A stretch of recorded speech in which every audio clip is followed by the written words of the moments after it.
कभी ऐसा हुआ है कि रात के 2 बजे फ़ोन हाथ में है और बस एक ही चैट खुली हुई है।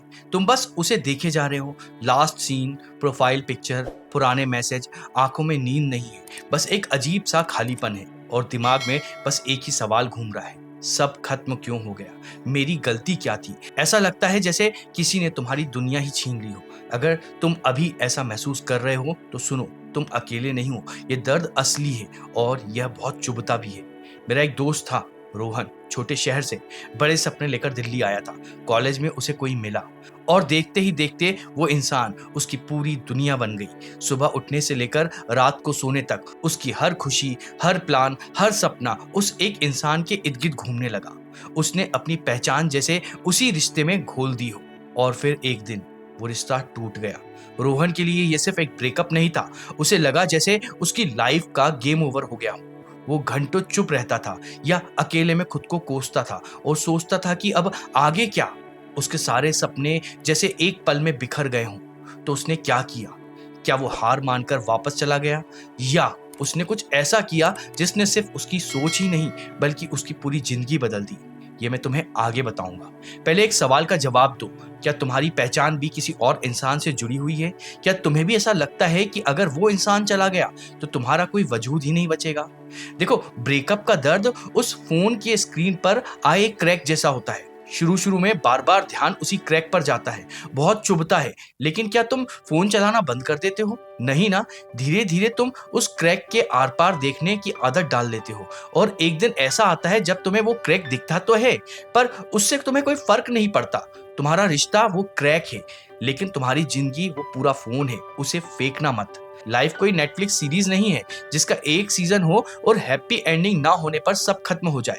लाइफ एक वीडियो गेम की तरह है, जब एक लेवल पर हार जाते हो तो क्या कंसोल फेंक देते हो? नहीं ना, तुम रीस्टार्ट का बटन दबाते हो, अपनी गलतियों से सीखते हो और पहले से बेहतर तरीके से खेलते हो। ये ब्रेकअप तुम्हारी लाइफ का गेम ओवर नहीं बल्कि एक मुश्किल लेवल था जो खत्म हो गया। अब अगला लेवल खेलने की बारी है। अगर तुम अपनी लाइफ का नया लेवल शुरू करने के लिए तैयार हो तो अभी कमेंट में लिखो रीस्टार्ट। देखते हैं कितने फाइटर्स हैं यहाँ पर। तो अब सवाल ये है कि इस दर्द से निकलकर वो रीस्टार्ट बटन दबाएं कैसे? मैं तुम्हें 3 प्रैक्टिकल स्टेप बता रहा हूं जो रोहन ने भी अपनाए थे। पहला, 30 डे डिटॉक्स चैलेंज। अगले 30 दिन तक उस इंसान से कोई कांटेक्ट नहीं, कोई स्टॉल टॉकिंग नहीं, कोई मैसेज नहीं और इन 30 दिनों में हर रोज 1 घंटा किसी एक नए स्किल को दो। गिटार, कोडिंग, जिम में पेंटिंग, कुछ भी। जब तुम्हारा दिमाग कुछ नया बनाने में लगेगा तो पुरानी यादें मिटाने में नहीं उलझा रहेगा। दूसरा स्टेप, एक काम मेरे नाम। हर रोज बस एक छोटा सा काम करो जो सिर्फ और सिर्फ तुम्हारे लिए हो। चाहे 15 मिनट की वॉक हो, अपनी पसंद की कॉफी बनाना और पीना हो या कोई अच्छी किताब पढ़ना हो। ये छोटा सा काम तुम्हारे दिमाग को सिग्नल देता है कि तुम जरूरी हो। तुम्हारी खुशी किसी और पर निर्भर नहीं है, ये तुम्हारी खुशी तुम्हारे खुद पर निर्भर है। और तीसरा और सबसे powerful step, future me later. आज एक खत लिखो अपने उस आप को जो आज से 1 साल बाद होगा। उस खत में लिखो कि तुम उसे कैसा देखना चाहते हो, क्या करते हुए, कितना खुश, कितना कामयाब। इस खत को लिखने से पहले तुम्हारा फोकस जो खोया गया है उससे हटकर जो तुम बन सकते हो उस पर लगाओ। ये सिर्फ स्टेप नहीं, ये तुम्हारी बिखरी हुई सेल्फ वर्थ को जोड़ने का तरीका है। ये तुम्हें याद दिलाएगा कि तुम्हारी कहानी का हीरो कोई और नहीं, सिर्फ तुम ही हो। कभी कभी हम एक गलत ट्रेन में बैठ जाते हैं। हमें पता होता है कि मंजिल कहीं और की है और ट्रेन कहीं और जा रही है, लेकिन हम उतरने से डरते हैं क्योंकि अगले स्टेशन पर अकेलापन होगा, अनिश्चितता होगी। लेकिन ये बात बताओ, क्या उस गलत ट्रेन में बैठे रहकर पूरी जिंदगी सफर करना सही है? नहीं ना। हिम्मत करके अगले स्टेशन पर उतरना ही समझदारी है, भले ही वहां से नई ट्रेन पकड़नी पड़े। ये रिश्ता शायद तुम्हारी जिंदगी की वो गलत ट्रेन थी, अच्छा हुआ तुम उतर गए। कभी तुम्हारी लाइफ में ऐसा हुआ है कि तुम किसी गलत ट्रेन पर चढ़ गए हो? कमेंट कर कर हमें जरूर बताना। अब रोहन पर आते हैं।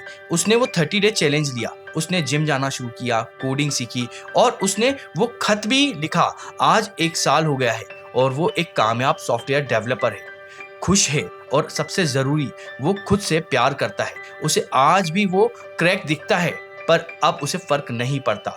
उसने अपनी लाइफ का गेम रीस्टार्ट कर लिया है। याद रखना, ये जो दर्द है ना, ये तुम्हें तोड़ने नहीं बनाने आया है। एक रिलेशनशिप का अंत तुम्हारी कहानी का अंत नहीं है, ये तो सिर्फ एक चैप्टर का अंत है। असली कहानी तो अब शुरू होगी। अगर इस वीडियो ने तुम्हारे अंदर एक छोटी सी उम्मीद जगाई है तो इस परिवार का हिस्सा बनो, चैनल को सब्सक्राइब करो, वीडियो को लाइक करो और इसे उस दोस्त के साथ में शेयर करो जिसको सबसे ज़्यादा इसकी ज़रूरत है। तो चलो मिलते हैं अगले किसी वीडियो में, तब तक के लिए लड़ते रहिए और खुश रहिए।